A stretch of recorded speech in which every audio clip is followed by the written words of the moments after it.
Até aqui, aprendemos que o primeiro dos 3 eventos proféticos envolvendo a nação de Israel se cumpriu aproximadamente 37 anos depois da crucificação, morte e ressurreição do Senhor Jesus Cristo, que foi a destruição da Cidade Santa e também do santuário, previstos no livro de Daniel, no capítulo 9, versículo 26, e reiterado pelo Senhor Jesus no capítulo 23 do Evangelho de Mateus.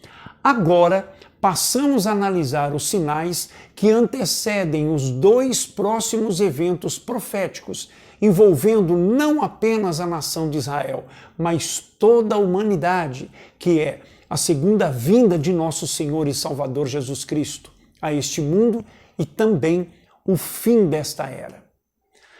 Seja bem-vindo ao canal Anunciando o Plano de Salvação, que tem por objetivo levar você a crescer no conhecimento e na graça de nosso Senhor e Salvador Jesus Cristo. É importante que você se inscreva no canal e também acione o sininho notificação para quando você receber a próxima aula, você seja notificado. Ok?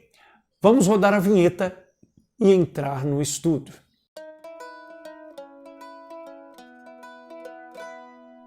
Os discípulos perguntaram ao Senhor: que sinal haverá da tua vinda e do fim desta era? É importante que antes de analisarmos os sinais que antecedem esses 2 eventos futuros, venhamos entender um pouco sobre a era atual, que é a mesma era a qual os discípulos se referiam.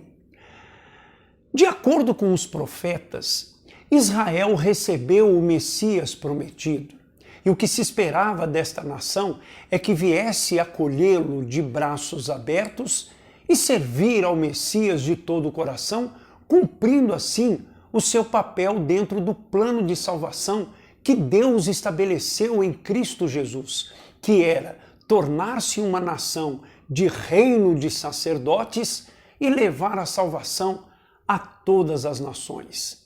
Este era o plano original de Deus para Israel desde que foi criada como nação.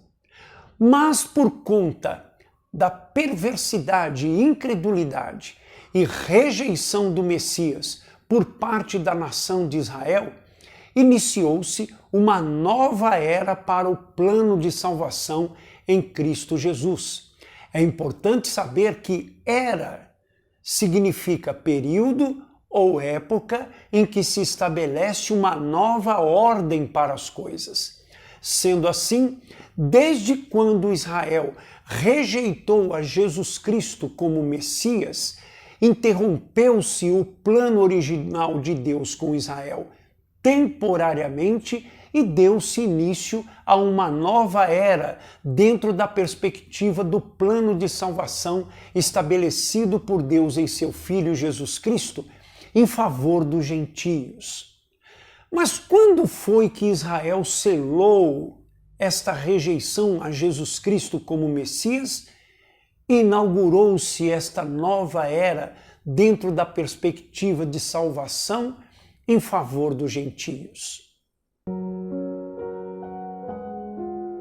O selo da rejeição de Jesus Cristo como Messias de Israel se deu quando os principais líderes religiosos desta nação afirmaram publicamente que o poder que o Senhor Jesus possuía para curar enfermos, expulsar demônios, ressuscitar mortos e realizar os grandes milagres que ele realizava, vinha não do Espírito Santo que habitava nele, no Senhor Jesus, mas sim de Satanás e do inferno. Com isto, a nação de Israel cometeu um dos piores pecados já cometidos por esta nação: a blasfêmia contra o Espírito Santo. O Senhor Jesus comentou sobre as consequências deste terrível pecado no capítulo 12 do Evangelho de Mateus. Vamos conferir.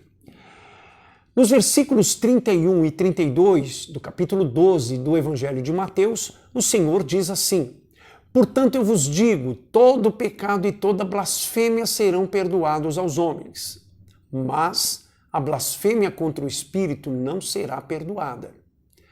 A qualquer que disser alguma palavra contra o Filho do Homem, ser-lhe-á perdoado. Mas, se alguém falar contra o Espírito Santo, não lhe será perdoado, nem neste século e nem no futuro.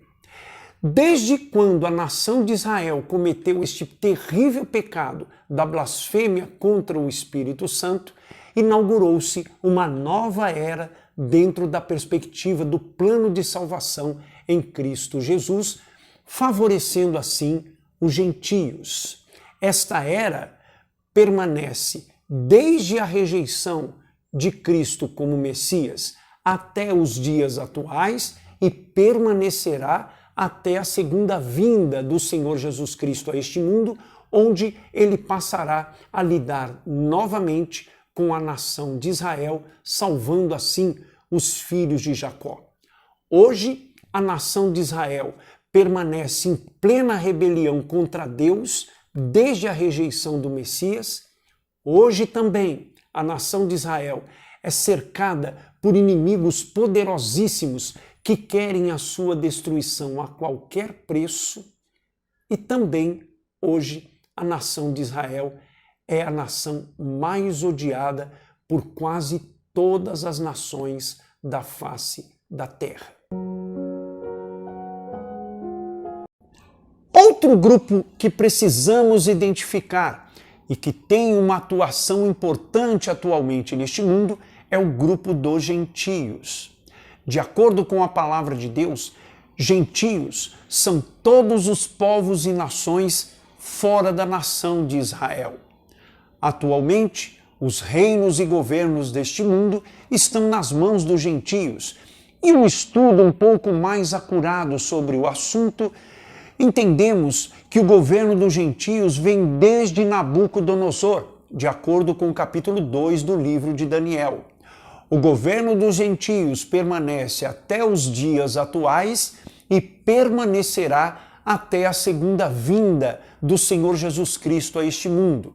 Porém, de acordo com o mesmo capítulo 2 do livro de Daniel, na segunda vinda do Senhor Jesus Cristo a este mundo, todos os reinos e governos serão desmantelados por ele, e ele mesmo estabelecerá um governo milenar, pleno de paz e justiça, governado por ele mesmo, o Senhor Jesus Cristo. O terceiro grupo que precisamos analisar e que tem uma atuação preponderante nos dias atuais é o corpo de Cristo, a Igreja. A Igreja é composta tanto de judeus como gentios que aceitaram ao Senhor Jesus Cristo como Senhor e Salvador pessoal. A preponderância da Igreja se dá pelo fato da rejeição do Senhor Jesus Cristo como Messias por parte de Israel, que deveria se tornar uma nação de reino de sacerdotes e levar o Evangelho de Cristo a todas as nações da terra.